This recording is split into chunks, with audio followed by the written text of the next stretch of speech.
भावेश, जप तुला समर सॉल्ट मारता येतं का? येस, समर सॉल्ट, कोलांट उड्या, डबल कोलांटी, ट्रिपल कोलांटी सगळं येतं मला. एकदा एखादं काहीतरी मारून दाखवून येते. सॅडली तुझं नशीब नाहीये. मी 2 वर्ष आधी मला एक खूप मेजर इंजरी झाली होती, त्यामुळे ह्या सगळ्या गोष्टी आता मी करू शकतो. कोणती झाली होती इंजरी? झाली होती रे. कोणती? तुला माहिती आहे पण तुला आठवत नाही. झाली. ठीक आहे. सो काल तू पंच इनिंग बघितलीस, काय वाटलं तुला पंच इनिंगला बघून? चांगली कोलांटी मारली त्याने. अजून थोडी बेटर करू शकला असता पण ठीक. खरं ऍक्सिडेंट नंतर हे सगळं करणं थोडं कठीणच आहे. ह्याने सुद्धा अजूनपर्यंत तसं काही ट्राय नाही केलं. माझ्या पण तेवढी चांगली एक्सपेन्सिव्ह माझी हे नाहीये, म्हणजे ट्रीटमेंट झाली नाहीये, त्यामुळे मी अजून ते करू शकत नाहीये. थोडा अजून पैसेवाला ऍक्सिडेंट पण नाही झाला ना तुझा? शिरे काय वाईट चिंतन करतो त्याबद्दल.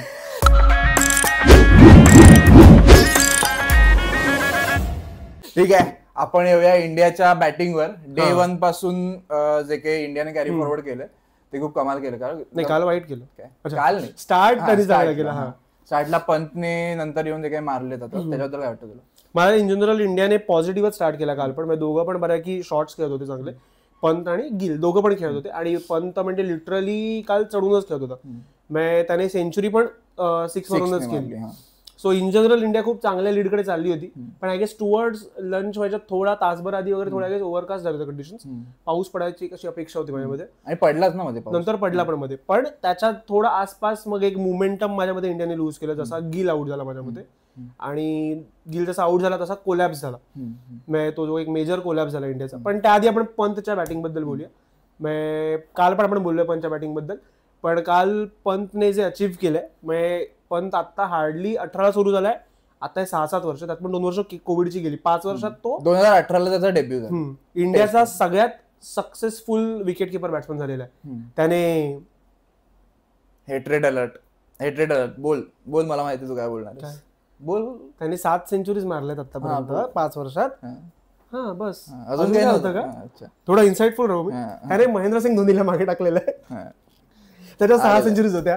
आणि खूप वाखाणण्याजोगी गोष्ट ही आहे की पंतच्या 4 सेंचुरीज इंग्लंडच्या विरोधात आहेत, त्याच्या 3 इंग्लंडमध्ये. बरोबर. सो 2018ला पण आहे, 2018ला त्याची पहिली आली. 2018 त्याची पहिली आली. आणि त्यानंतर त्याची माझ्यामध्ये मागच्या एका सिरीज झाली होती, ती जी 21-22 त्यामध्ये पण ती जी एज नंतर जी मॅच झाली ना, IPL मुळे सिरीज कॉल ऑफ झाली, त्यानंतर जी झाली, नंतर जी एक्स्ट्रा मॅच झाली त्यात झाली त्याची सेंचुरी. आणि पंच ते की माझ्या म्हणजे बऱ्याच लोकांचं करिअर जातं इंग्लंडमध्ये सेंचुरीज बनवण्यामध्ये. त्याच्या ह्या 5 वर्षात त्याच्या एवढ्या सेंचुरी झालेल्या. So that tells you about पंतची जी केपेबिलिटी ॲज अ बॅट्समन. तो स्टँड अलोन प्लेअर आहे माझ्या मते त्या अख्ख्या ह्याच्यामध्ये. आणि पंत बद्दल मला अजून एक सांगावं वाटतं की ते जे काही IPLच्या वेळी चालू होतं की 27 करोड परत घ्या वगैरे पंतचे, जसं की लोकांच्या स्वतःच्या खिशातले गेले. सो ते आता बंद झालं पाहिजे की IPL संपले पाहिजे, आता तो देशासाठी खेळतोय आणि तो चांगला खेळलाय. सो ते आता मीम्स वगैरे तरी नाही आले पाहिजे त्यापुढे. नाही, पण मला वाटतं एक माणूस दुखी आहे काल पंच बॅटिंग बघून, काय संजीव गोयंका. माझ्यामध्ये त्याने एवढे पैसे त्याला चारले पण काही केलं नाही. खरं तर आता तो लॉंग ड्राईव्हर जाईल असं वाटतं. पंतला घेऊन गेलो तर दोघांना घेऊन जाणार, एकटा नाही जाणार. आणि सुनील, आणि हा आता प्रॉपर आर्क आहे सुनील गावस्करच्या कमेंट्रीचा, की BGT मध्ये सुनील गावस्करने ते जे काही केलेलं की स्टुपिड. काल सुनील गावस्कर बोललेत सुपर्ब. ते पण रील कल्चर वगैरे फॉलो करतात, त्यांना माहिती आहे माझी इकडून रील बनणार आहे. Gavaskar is way ahead of its time. So ती एक कॅरेक्टर आर्क पूर्ण झाले रिषभ पंतची, ऍटलीस्ट गावस्करांच्या नजरेत तरी.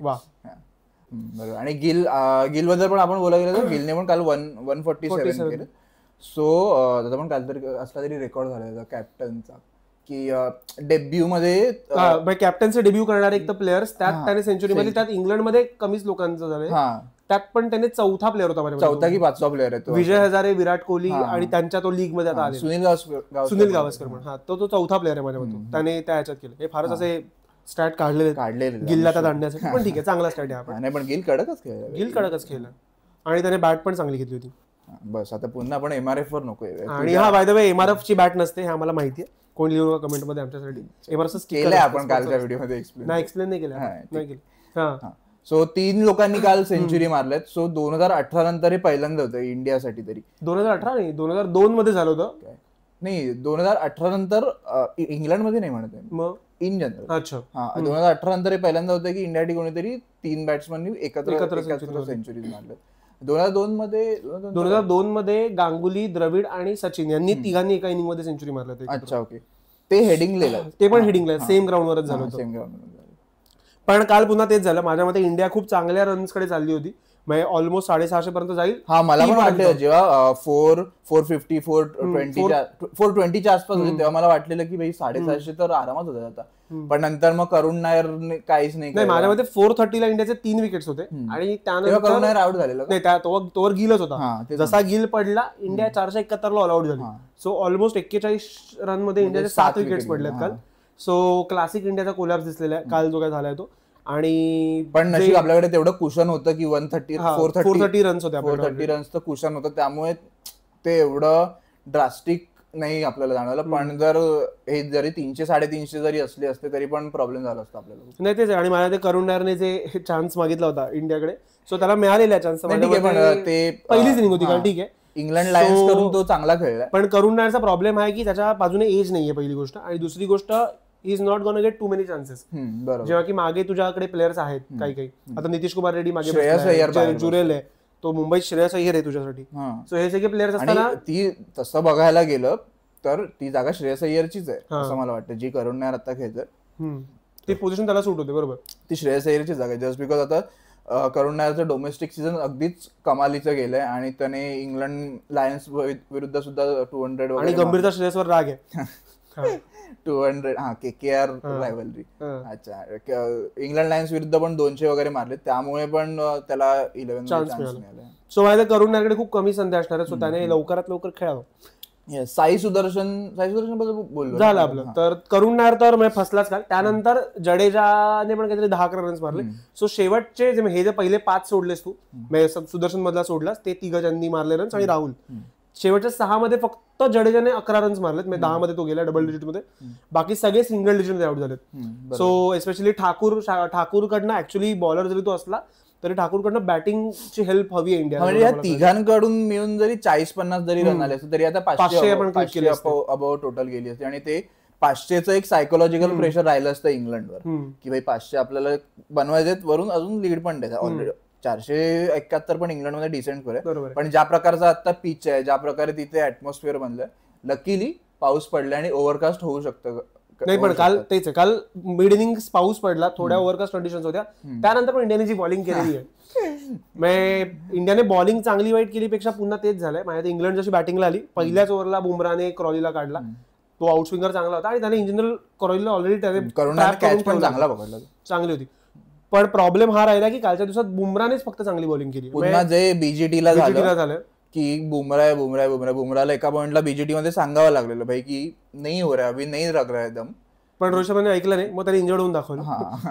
कंदा नाही मार सकता असं काहीतरी बुमराचं स्टेटमेंट होतं. आणि मग त्याच्यानंतर त्याला थांबवलेलं की नाही थांबवलेलं नाही, त्यानंतर त्याने रोहित शर्मा ठीक आहे ब्रेक घे, 2 ओव्हर झाले, परत ये रे तू, त्याला परत बोलवलं. सो बुमराचं जे मिसमॅनेजमेंट चालू आहे एकंदर, त्याचा मला खूप जास्त प्रॉब्लेम वाटतोय. नाही, मिसमॅनेजमेंट पेक्षा माझं म्हणणं आहे की एखाद सिरीज तशी निघाली ठीक आहे, सतत नाही होऊ शकत. आणि जेव्हा की बुमराच्या जरी त्याच्यावरती विकेट्स आहे, त्याचा इम्पॅक्ट, म्हणजे जर तुम्ही ठरवलंय, बुमरा हा इंडियासाठी टेस्टचा प्रीमियम बॉलर नव्हता आधी. माझ्या ते शमी होता, ईशांत होते, हे लोक 3rd लाईनला तो यायचा माझ्या मते इंडियासाठी.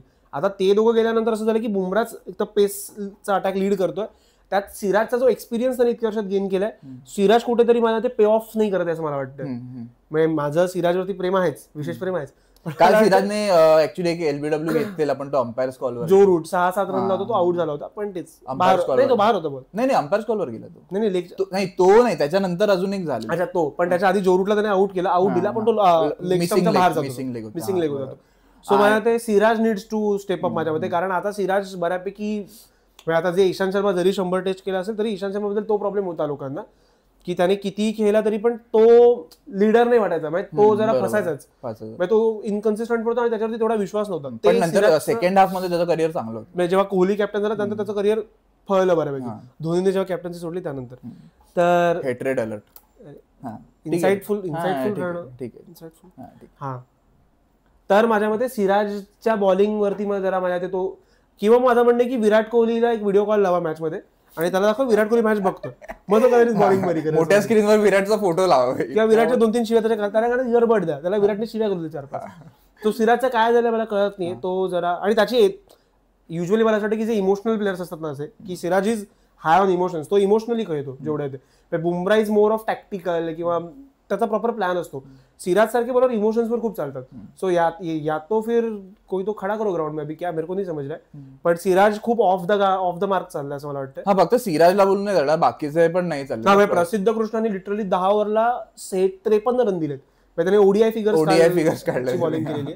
आणि मग त्याच्यानंतर जड्डू आला बॉलिंगला. जड्डूने प्रॉपर निगेटिव्ह लाईनवर बॉलिंग केलेली. म्हणजे तिथे मला मार्क्स पण तेवढे प्रॉपर दिसत नव्हते की फुट मार्क्स वगैरे आहेत, तरी पण निगेटिव्ह लाईनवर का बॉलिंग चालू होती मला काही हे नाही कळत, त्याचं गणित नाही कळत. आणि ओलिपोप इझिली खेळत होता त्याला. आणि काल अजून एक गोष्ट घडली की बुमराच्या बॉलिंगवरती एकदा डकेटची कॅच ड्रॉप झाली, ह्याने केली, कोणी जडेजाने ड्रॉप केली पॉइंटला, आणि एक ह्याने केली ड्रॉप, जयस्वालने केली, पोपची ड्रॉप केली. सो ते 2 डिसमिसल, कारण त्यावेळी डकेट अगेन्स्ट 15ला खेळत होता आणि ओलिपोप 60च्या आसपास होता, काहीतरी 60 वर होता, आणि 60 त्याने 100 केलेत आणि ह्याने पण 50 रन्स ऍड ऑन केलेत. सो ते पण रन नंतर नडतात. आणि जडेजाचं तू बघशील surprisingly, Jadeja obviously no doubt इंडियाचा ग्रेटेस्ट ऑफ फिल्डर्स आहे, पण जडेजाने गेल्या 4-5 वर्षात तू बघशील ती जी बीजेटी झाली त्यानंतर जडेजाचा ऍट सच फिल्डिंग मधला जो एक ब्रिलियन्स असतो ना, तसं काही दिसला नाही. ऑब्व्हियसली फिल्डिंगचा ब्रिलियन्स असण्यासाठी मुवमेंट पण लागतात त्याच्या घडल्याने, पण त्याने तेवढं काय नव्हतं, तेवढं त्याने कॅच ऑन पण नाही केलं असं मला वाटतं. त्याच्याकडे ड्रॉप्स वगैरे झाले, हे थोडं ग्रे एरियामध्ये गेलं असं मला वाटतं. अगदीच तू ते त्याला हे नाही हे नाही करत, पण जडेजाची थोडी फिल्डिंग डीप झाली असं मला वाटतं यामधल्या काळ, असं थोडं मला वाटतं. आणि आता बुमराबद्दल जर थोडं मला सांगावं असं वाटतं की तू जर मलिंगाचं बघितलंस तर मलिंगा सुद्धा टेस्ट मॅच खेळलाय, पण करिअरच्या सुरुवातीलाच मलिंगाला कळलेलं की भाई आपली ऍक्शन टेस्ट मॅच साठी नाही बनली आहे, सो आपण ह्याला रामराम केलेलाच बरं टेस्ट मॅचला वगैरे. सो त्याने रिटायरमेंट घेतली टेस्ट मॅच मध्ये. आणि ऑब्व्हियसली त्याला आतून वाटलं ना की जर तू प्रॉपर क्रिकेटिंग फॅन आहेस वगैरे तर तुला वाटणारच की टेस्ट मॅच खेळावी, पण तुला ते सॅक्रिफाईस करावंच लागणार आहे जर तुझी ऍक्शन तशी आहे. सो मग मलिंगाने टेस्ट मॅच रिटायरमेंट घेतली आणि मग तो ओडीआय आणि T20वर कॉन्सन्ट्रेट केला आणि त्यात तो लेजंड बनला. त्यात त्याचा हात कोणीच नाही पकडला मग तो रिटायर होईपर्यंत. सो माझ्या मते तरी बुमराने सुद्धा काही वर्ष असं करावं. नाही, पण मला असं वाटतं की बुमरा हे करू शकला असता तेव्हा जेव्हा प्राईम बॉलर्स आपले शमी आणि ईशांत होते, एस्पेशली 21च्या त्या बीजेटी WC फायनल नंतर. कारण त्यात बुमरा थोडा फसला पण होता, पण त्यानंतर बुमराने जेवढं बॉलिंगवर स्वतःचं काम केलं आणि आता तुझ्या लेवलला आहे. पण आता बुमराने बॉलिंग सोडलं तर मग प्रॉब्लेम इंडियासाठी. नाही, इंडियासाठी प्रॉब्लेम होणार ऑब्व्हियसली, पण मी त्याच्या बॉलिंगवर शंका घेतच नाही किंवा त्याच्या केपेबिलिटीवर टेस्ट मध्ये. पण आता बुमराने सोडणं टेस्ट क्रिकेट अफोर्ड नाही करू शकत इंडिया. पण त्याचं करिअर खूप वर्षांनी कमी होऊ शकतं जर तो कंटिन्यू खेळत राहिला त्याच्या ऍक्शनला बघतो. म्हणजे आता नाही वाटत हे मला बुमराच्या डेब्यू पासून वाटतं. बुमराला जेव्हा टेस्ट मध्ये पहिल्यांदा आणलं गेलं तेव्हा असं झालं की ह्याला नाही आणलं पाहिजे टेस्ट, जरी तो लेजंड बनला तरी, किंवा मग त्याची लॉन्जेटिव्हिटी फार तुम्ही कमी करता टेस्ट मध्ये. कारण बीजीटी मध्ये बघितलं आपण त्याला पूर्ण 5 मॅच जे काही लढे लागले त्याचे. पण ह्यासाठी मला वाटतं बाकीच्यांनी पण त्याचा गेम वर आणला पाहिजे, स्पेशली सिराज, ऑब्व्हियसली आकाशदीप यांसारखे जे बॉलर्स आहेत ते इतकी वर्ष खेळतात. आकाशदीप कडे खूप मोठं पोटेन्शियल आहे, त्याने तो शमीची जागा थोडी जागा घेऊ शकतो. इव्हन आता अर्शदीपला पण नेलंय तर त्याला पण चान्स जेव्हा मिळेल तेव्हा मिळेल. अर्शदीप बनू शकतो जसा बॉलर बुमरा, म्हणजे विकेट टेकिंग बॉलर. बुमराच्या स्टाईलचा बॉलर नाही ऑब्व्हियसली तो, पण तो विकेट टेकिंग बॉलर आहे इंडियासाठी आणि स्विंग आणि सीम तो दोन्ही करतो, त्यामुळे अर्शदीप घेऊ शकतो बुमराची जागा. पण आता तेच त्याला पण ते कधी प्लॅन्स त्यांच्या तो इंडियाच्या प्लॅन तो माहित नाही. आणि मला टेका पॉइंटला बुमरा मेजरली काहीतरी इंजर्ड होईल तेव्हा जाऊन इंडियाला सुचलं तर, पण मग ते प्रॉब्लेमॅटिक होईल खूप जास्त. नाही, पण इंडियामध्ये तसे डिसिजन घेतले जाणार नाहीत कधीच, कारण इंडिया खूप इमोशन ड्रिव्हन. आणि मुळात प्लेयर हिमसेल्फचं आता जरी बुमराचा डिसिजन तो घेतला तो बरा आहे की तो 5 पैकी 3च मॅच खेळणार, हे बरोबर आहे. पण आता तो पण डिसिजन किती फॉलो होईल, म्हणजे त्या 3 मॅचला जिंकावं लागेल इंडियाला काही करून. सो तेच आता ते सगळं की जर बुमरा खेळून पण इंडिया हरली मग तुम्ही बुमराला पुश करणार का किंवा काय करणार ते माहित नाही. तर ते सगळं खूप तो एरिया अख्खा ओपन व्हायचा अजून. सो माहित नाही ते कसं होणार आहे. पण तेच बुमरा शिवाय इंडियाने बॉलिंग जरा स्ट्रॉंग करायला हवी ऑब्व्हियसली. आकाशदीप आणि अर्शदीप सिंग ह्या दोघांवर खूप मोठी जबाबदारी आहे. सिराज तर ठीक आहे, सिराजकडे आता एक्सपिरियन्स आहे. आकाशदीप आणि अर्शदीप सिंग कडे खूप मोठी जबाबदारी यासाठी तरी, कारण शमी तर इंजरी प्रोनच आहे आणि शमीचा तर वय झालं. शमी आता 36च्या आसपास काहीतरी आहे. सो ह्या याच्यानंतर तू बॉलर म्हणून जास्ती नाही, मग तू रिकव्हरी जास्त नाही करू शकत इंजरीज मधून. बरोबर, आणि टेस्ट मॅच मध्ये कठीण आहे. सो बेन स्टोक्सने काल 4 विकेट घेतल्या, जो की इंग्लंडचा 4था-5वा बॉलर असायचा, त्याने येऊन 4 विकेट घेतल्यात. आणि पण it has to do with experience, की त्याचा एक्सपिरियन्स आहे इंग्लंडच्या पिचेसवरती बॉलिंग करायचा. बरोबर एरियाज मार्क हिट केलेत माझ्या काल. आणि जॉश टंगने सुद्धा 4 विकेट घेतल्या, जीप काढली. तुझी जीप दाखव. टंगने इंडियाची जीप काढली. तुझी जीप दाखव. काळी आहे. तू कोण जिंकेल असं वाटतंय तुला या मॅच मध्ये? आपण एक टेस्ट करूया लाईव्ह की ही मॅच कोण जिंकेल. ही मॅच कोण जिंकेल असं वाटतं तुला? मला वाटतं ही मॅच इंग्लंड जिंकेल. इंग्लंड जिंकेल हे मनापासून बोलतोस की तुझी जीप काळी आहे म्हणून तू बोलतोस? नाही, मला वाटतं इंग्लंड जिंकेल, कारण इंग्लंड बॅटिंगचा पोटेन्शियल आहे. बाकी तू एक्सप्लेन नको करू. इंग्लंड जिंकेल. इंग्लंड जिंकेल असा हा बोललाय. सो मॅचच्या शेवटी आपण डिसाईड करू की याची जीप खरंच काळी आहे की नाही. आणि जर इंग्लंड जिंकली तर तू काय करणार आहेस? ते आपण तर मग अमया तू काय हँडस्टँड किंवा समोरसॉल्ट मारून चल मी हँडस्टँड शिकेन. हँडस्टँड दाखवायचं. तू शिकून घर नाही मी हँडस्टँड घरी आई बाबांकडून शिकायचं. करून दाखव. असं इंग्लंडच्या बॉलिंग बद्दल काय वाटतं तुला? इंग्लंडची बॉलिंग आपण सुरुवातीला बोलतो की वीक आहे वगैरे, इनएक्सपिरियन्स्ड आहे, पण यांनी कोलॅप्स करवलं शेवटी. पण ते त्यांच्या बॉलिंग पेक्षा जास्त इंडियाने शॉट्स जरा वाईट केले असं मला वाटतं. आणि ते मला वाटतं थोडंसं एंडला कोलॅप्स सारखं झालं. पण विकेट नाही मिळाले. एक की दोन ज्याच्यावरती तू काल बेट लावली होती त्याला मिळायला हवी होती विकेट. जीप तुझी चेक करायला हवी नाही का? पण हे कधीतरीच होतं, तुझं दरवेळी होतं. ठीक आहे. तर इंग्लंड मधनं बेन स्टोक्सने चांगली केली, टंगने चांगली बॉलिंग केली आणि शोएब बशीर ने गिलला आउट केले. येस, दोघांनी 4-4 विकेट घेतल्यात, स्टोक्स आणि टंगने. कार्सने घेतली आणि बशीरने घेतली. सो इंग्लंडच्या बॅटिंगकडे येऊया जरा आपण. बेन डकेटने ज्या प्रकारे सुरुवात केली आहे बॅट्सबॉल का, पण तरी तू बघशील तर इंग्लंड तेवढी अटॅकिंग नाही खेळली. इंग्लंडने काल ऑलमोस्ट 4चा रन रेट मेंटेन केला होता. ते आउट अँड आउट 4.5च्या वर होते जेव्हा मी, पण ते आउट अँड आउट हिट नव्हते करत काल. तू बघशील तर बुमरा होता, पण बुमराच्या ओव्हर्स तू बाजूला काढले, ते बाकीच्याने पण असे त्यांनी मारले. शार्दूलला त्यांनी 3 ओव्हरला 23 वगैरे मारलं. इव्हन तू बघशील तर गिलने डिसिजन घेतला की त्यांनी शार्दूलला 40व्या ओव्हरला आणलं. 39व्या ओव्हर टाकली. 40 ओव्हर झालं होतं. तर शार्दूल ठाकूर नितीश कुमार रेड्डी नाहीये, तर त्याला तुम्ही एवढ्या लेट आणावं. नितीश कुमार रेड्डी म्हणजे एकदमच पार्ट टाइमर. शार्दूल ठाकूर तुझा बॉलर आहे आणि तो बॅटिंग करतो, असं आहे त्याचं ते. राईट. आणि पहिली विकेट क्रॉलीची गेली, ती क्रॉली पहिल्याच ओव्हरला 5व्या बॉलला आउट झाला. त्यानंतर मग बेन डकेट आणि ओलिपोप आला, पण ओलिपोपने जो नांगर टाकला पाहिजे तिथे 100 वर तो नॉट आउट खेळतोय. आणि त्यांची बेन डकेट आणि ओलिपोपची 122 रन्सची पार्टनरशिप झाली. आणि मग त्यानंतर बेन डकेटला जो बॉल टाकला पुन्हा बुमराने, बोल्ड झाला, एज लागून आउट झाला. आणि तो आत येणारा बॉल होता जो की मला माहित नाही, हेडची पण ती हे विकनेस आहे की आत येणारा बॉलला प्रॉब्लेम होता. आता बेन डकेटला पण सेम बॉलला त्याने आउट केला ऑलमोस्ट. तर ते लेफ्ट हँडेड तुला वाटतं की काही असं असतं की आत येणारा बॉलला प्रॉब्लेम? प्रत्येकच असं राईट हँडेड पण तू बघशील तर विराट म्हण, रोहित म्हण, यांचा रोहितचा तो प्रॉपर स्टंप वरून जो बॉल होता.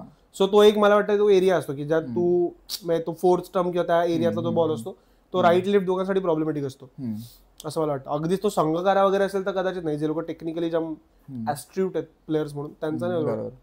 आणि अजून कोणी नंतर जो रूट आला, जो रूट 60 रन मारले दिलेस का? नाही, जो रूटने कमी रन्स केलेत.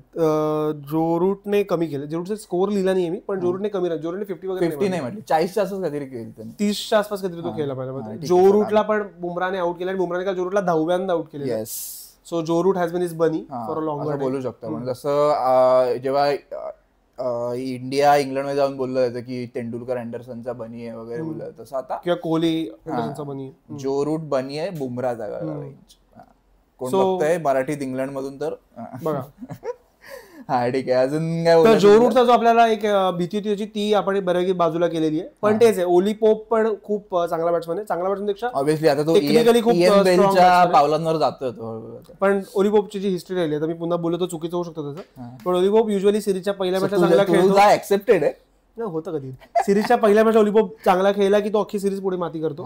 ओलिपोपचा मला ओलिपोप इंग्लंड जेव्हा इंडियामध्ये आली तेव्हा 197 केले होते पहिल्या इनिंगला, पहिल्या मॅचला. पण मला बुमराचा तो वाला बॉल आठवतोय, तो मी माझ्या फोन मध्ये डाउनलोड करू. आता माझा फोन नवीन आहे म्हणून, पण मी माझा आयफोन घेतला. ठीक आहे, ही गरिबी करू नको, आयफोन घेतला आणि हे सगळं. तर तो मी व्हिडिओ डाउनलोड करून ठेवलेला की हा भाई लेजेंडरी बॉल आहे जो काही आम्ही आयुष्यभर मला बघायचा आहे, म्हणून मी तो डाउनलोड करून ठेवलेला बुमराचा तो बॉल यॉर्कर. तो असा जो काही बनाना स्विंग होता आत आलेला आणि स्टंप ज्या प्रकारे उडाले तसे ठप करून कडक 6 येतात. अच्छा, त्यात हा तर कुठे होतो आपण? हे ओली पोप टेक्निकली खूप चांगला बॅट्समन आहे आणि ओली पोपकडे ते पोटेन्शियल की तो अख्खी इनिंग घेऊन जाईल इकडनं असं मला वाटतंय. कारण हॅरी ब्रूक काल पुन्हा ते झालेलं आहे की शेवटची वरती दिवसाची ती झाली, कारण नंतर आय गेस कंडिशन्स मध्ये इकडच्या शेवटच्या ओव्हरला बुमराने हॅरीब्रुकला आउट केलं, पण हॅरीब्रुक तो बॉल नो बॉल होता आणि त्या ओव्हरला बुमराने 3 नो बॉल टाकले. सो बुमराचं आणि इंग्लंडमध्ये नो बॉल टाकण्याचं कनेक्शन खूप जुनं आहे. आणि आपल्याला माहिती आहे आपण लास्ट टाइम हे केलं होतं इंडियाने काय हरलो होतं. खरं काय हरलं होतं? Champions trophy. येस. आणि अजून एकदा कधी झालेलं आय गेस. नाही, बुमराने नो बॉल खूप टाकले. ठीक आहे. अजून काही आहे तुझ्याकडे कालच्या दिवसावर बोलण्यासारखं? कालच्या दिवसावरती याच काय, मला आता एक होप आहे फक्त की पाऊस पडलाय, सो कंटिन्यू असं राहू दे की भाई पाऊस नको पडू दे, पण ओव्हरकास्ट कंडिशन राहू दे ऍटलीस्ट जोपर्यंत इंडिया बॉलिंग टाकते तोपर्यंत. पण इंडियात पण हेल्प मिळते, पण हेल्प काय याच कोणी त्यातनं काही गेन करत नाही माझ्यामध्ये. सो माहित नाही मला असं वाटतं की इंडियाने आता बॉलिंग मध्ये थोडी अजून स्ट्रॉंग आहे, काय म्हणतो लाईन पकडून बॉलिंग करायला पाहिजे. आणि मला थोडं सिराजने थोडं स्टेप अप करायला हवं, कारण प्रसिद्ध कृष्णा पण आय गेस पहिल्यांदाच इंग्लंडमध्ये खेळतोय, सो त्याच्याकडनं तेवढ्या एक्सपेक्टेशन ठेवू शकत नाही. पण शार्दुल ठाकूरने काहीतरी टाकावं बाबा, काहीतरी आउट करावं, काहीतरी आउट करावं. त्याचा तोवाला बॉल टाकी त्यालाच माहित नाही की त्याने काय टाकले. सो तशा एका बॉलवरती विकेट काढावा. आणि माझ्या मते आता इथून इंडियाने जर 209 त्यांचे रन झालेत, 262ची लीड अजून इंडियाकडे आहे. सो इंडिया हॅज कुशन आहे त्यांच्याकडे. सो माझ्या इंडियाने थोडी स्ट्रॉंग पेक्षा थोडी काय म्हणतात थोडं अग्रेशन बॉलिंग केली. मला तरी जेन्युइन वाटतं की थोडं अग्रेशन कमी पडतंय इंडियाच्या साईडने. मग एक व्हिडिओ कॉल करा इंडियामध्ये, सॉरी इंग्लंडमध्ये. तुमचा प्लेअर इंग्लंडमध्येच आहे. तुमचा तू कोणता आहेस? आपला एक प्लेअर, माझी प्लेअर इंग्लंडमध्येच आहे. सो त्याला बोलवा मॅच बघायला. मांजरेकर सारखा वागू नकोस. अरे तुमचा म्हणजे तुमचा, अरे त्यांचा स्वतःचा जवळचा प्लेअर इंग्लंडमध्ये. तुझ्या इंग्लंडमध्ये व्ह्युअर्स आहेत, तर विराट कोहलीने जावं स्टँडमध्ये मॅच बघावं, तिथनं सिराजला 4 शिव्या घालाव्या आणि इंडियाला मोटिवेट करावं. आणि आजच्या दिवसात काहीतरी चेंज आणावं. अदरवाईज इंग्लंड ही मॅच क्रूज करून जाईल असं मला वाटतंय. ऍटलीस्ट इंग्लंडने आज जर 100ची वगैरे लीड घेतली तर मग खतम आहे, फिर खेळ खतम इंडिया का. नाही ठीक आहे, 100 पर्यंत ठीक आहे, त्याच्यावर नको झालं. 150-100-150च्या मध्ये राहिलं तर ठीक आहे. सो तुम्ही सुद्धा आम्हाला कळवा तुम्हाला काय वाटतंय डे 2च्या इंडियाच्या गेम बद्दल. कमेंट्स मध्ये नक्की सांगा आम्हाला. आणि लाईक करा, शेअर करा, सबस्क्राईब करा. मांडीला खाजला, क्रिकेटवरचा पहिला मराठी पॉडकास्ट. येस.